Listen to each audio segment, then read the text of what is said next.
Salut à tout le monde, j'espère que vous allez bien. Je suis le coach Brain, je suis passionné de neurosciences et si vous êtes dans cette chaîne, nous allons parler de cerveau. Aujourd'hui, je vais te partager 7 choses que tu peux faire pour développer ton cerveau au quotidien. Ce sont des choses tellement simples que tu ne pourras pas mess up, comme on dit en anglais. Alors, déjà, le processus de transformation du cerveau s'appelle neuroplasticité. Neuroplasticité, c'est un processus au cours duquel le cerveau se change lui-même. Dans les habitudes que je vais te donner tout à l'heure, tu vas répertorier les choses que tu auras fait. Chaque fois que tu auras fait ces choses-là, ton cerveau va se changer. Alors, nous commençons. Premièrement, fais de nouvelles choses. Oui. La science explique que chaque fois que tu fais quelque chose de nouveau, quelque chose d'inconnu, quelque chose que ton cerveau n'a pas encore vécu, il y a neuroplasticité. Ton cerveau se change à l'intérieur. Deuxième chose, tu dois faire les choses qui te font peur. La peur ne veut pas dire que tu vas échouer.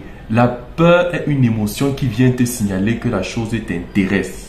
Si tu as remarqué, la plupart des choses qui te font peur, c'est parce que ça t'intéresse. Tu as peur d'écrire un livre, tu as peur de faire des vidéos, tu as peur de vendre, tu as peur de te montrer. En réalité, c'est qu'au fond, ça t'intéresse. Mais parce que tu n'as pas encore fait, parce que c'est encore inconnu dans ton cerveau, il réagit par la peur. La peur est juste une réponse à l'inconnu et à l'intérêt.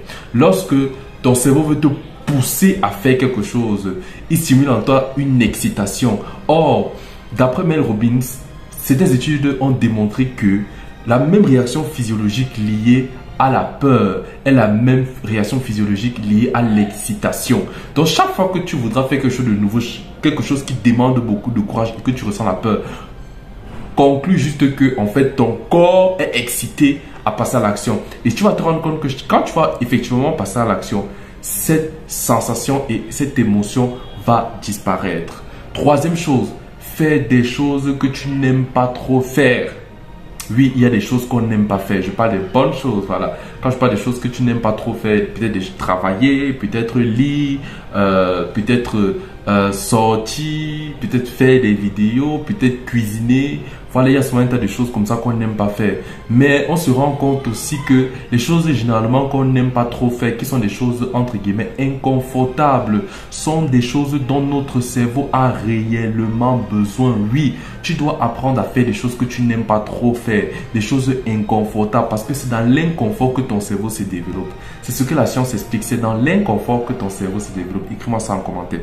Quatrième chose, fais des choses que tu as envie de faire quand tu n'as pas envie de faire. Fais des choses que tu dois faire quand tu n'as pas envie de faire. Oui. Si tu fais seulement les choses que tu veux faire quand tu as envie de faire, rien ne change en fait. Ton cerveau va rester la même chose parce qu'il va utiliser le confort, il va utiliser l'habitude pour le faire. Mais quand tu réussis à faire ce que tu dois faire quand tu n'as pas envie de faire, tu es en train de fortifier, tu es en train de muscler, tu es en train de solidifier, tu es en train d'entraîner ton cerveau à passer à l'action, à se développer, à se solidifier. Quatrième chose, cinquième chose, fais des choses qui vont te surprendre toi-même. Oui, il y a ces choses-là qui, lorsqu'on les fait ou lorsqu'on les a fait dans le passé, nous ont surpris ou surprise, je ne sais pas. Tu dois être capable de faire des choses qui vont te surprendre. Chaque semaine, tu dois te donner un objectif de te surprendre toi-même. Quelles sont ces choses que tu procrastines? Quelles sont ces choses que tu renvoies à demain, que tu as besoin de faire pour te surprendre, pour renforcer ta confiance en toi? Sixième chose, fais des choses que tu crois qu'elles vont échouer ou que tu penses impossible. Hier, je causais avec un de mes cousins et il me disait qu'il avait une mission à faire.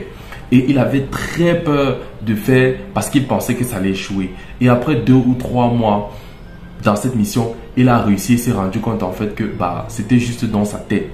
Tu dois apprendre à faire des choses que tu crois que ça va échouer. Lorsque tes pensées, lorsque ton cerveau te renvoie des idées selon lesquelles ça va échouer, c'est impossible. C'est pour te garder dans ta zone de confort. C'est pour te restreindre.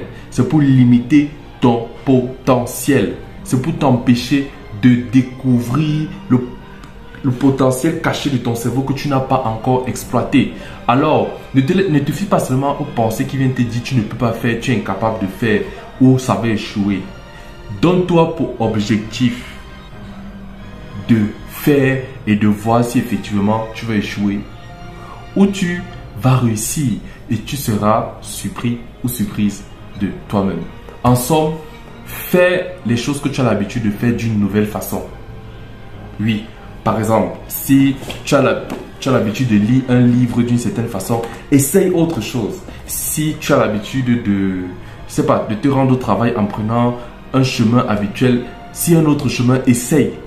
Fais ce que tu as l'habitude de faire de différentes façons. Ça va élargir la perspective de ton cerveau. Ça va élargir la capacité d'analyse de ton cerveau. Tu vois un peu?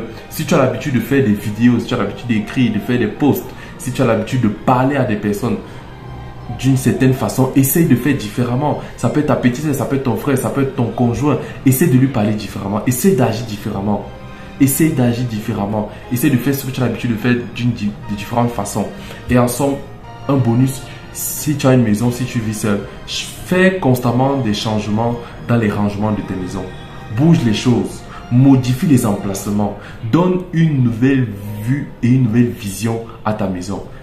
Ces choses qui sont simples, que tu peux appliquer au quotidien, je te promets que ça va te permettre de modifier rapidement et facilement ton cerveau. Ça ne te demande pas beaucoup, juste de la pratique, de l'application et tu verras les résultats. Alors n'hésite pas à mettre en commentaire ce que tu vas faire aujourd'hui, dans une semaine, dans un mois concernant cette vidéo. C'était ici le coach Joe. N'hésite pas à t'abonner et rendez-vous sur le site www.josephbrain.com.